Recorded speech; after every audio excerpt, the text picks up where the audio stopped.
Thank you and welcome to the show this morning.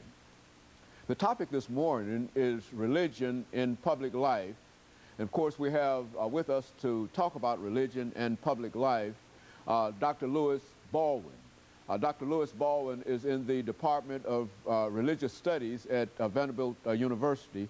And of course, Dr. Baldwin, let me welcome you to the show this morning. It's always a pleasure. Thank you. And of course, Dr. Baldwin, to talk about the role of religion in public life, I think is to simply talk about a very, very important topic today, because if there's anything that is important in American public life today, it certainly has to do with war and religions and other things. And so let's have you to not only talk about that, but let's start off by having you to give us some information about your background, your education, and some of the other things that were important in your life. And at the same time, Dr. Baldwin, remembering that you've been with us at least 15 times prior to this, but there might be somebody who might not know Dr. Lewis V. Baldwin. That's so let's talk about it from that Well, perspective. I grew up in a little town called Camden, Alabama, the Black Belt, Wilcox County.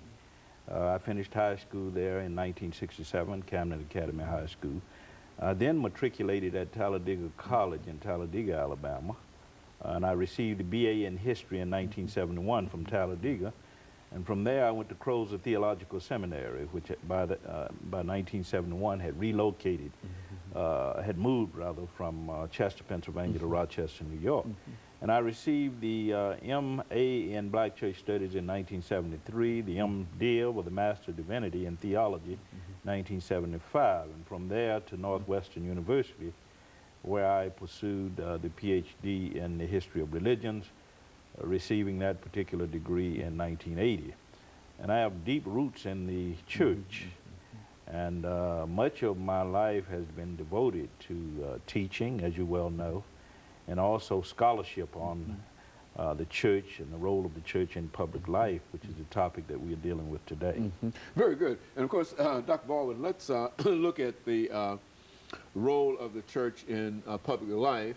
And I think the best way to do that is to simply allow you as an historian, really, and might we also add that a very, very eminent historian, as is reflected in your other works. Thank you. But let's look at it from an historical point of view and talk about the importance of religion with the establishment of the 13 original North American colonies, from that point on to move forward. Yeah, I think it's important to place this whole phenomenon in historical context. When the Puritans came to this country in the 1600s, they were very interested in establishing what we call holy commonwealths. That is, to establish societies based on the Bible, scriptural proclamations as they saw it. But as time passed, there were those who felt that there should be a separation between religion and politics, between religion and government, religion and the state.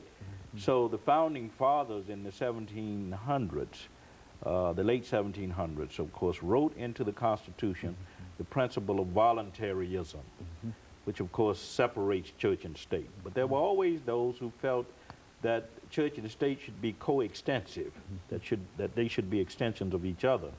So that kind of debate occurred very early in our history between those who felt that society should be established on the basis of scripture, and those who felt that religion is something that should be relegated to the private or the personal sphere, and that it should have nothing to do with public life.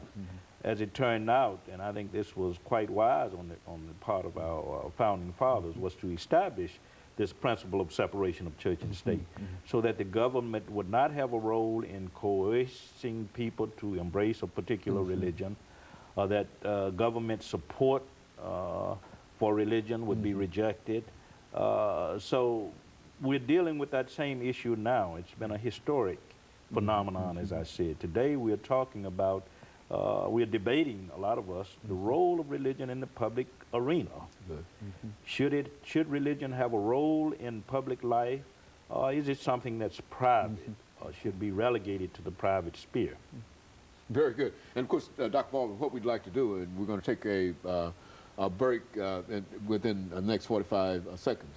When we come back, let's have you not only to continue that, but to bring in some of those elements that you find historically that can support your point of view here. And of course, it is not only your point of view. I think that this is the normal point of view in which we see religion within the United States. I think we've got this sort of ambivalence toward it. Some people believe that we ought to be involved in it. Others believe that there ought not to be any involvement of the government, and et cetera. And so let's have you to sort of expand upon that particular point of view when we come back. And of course, we'll be back with our audience following this very, very short commercial break.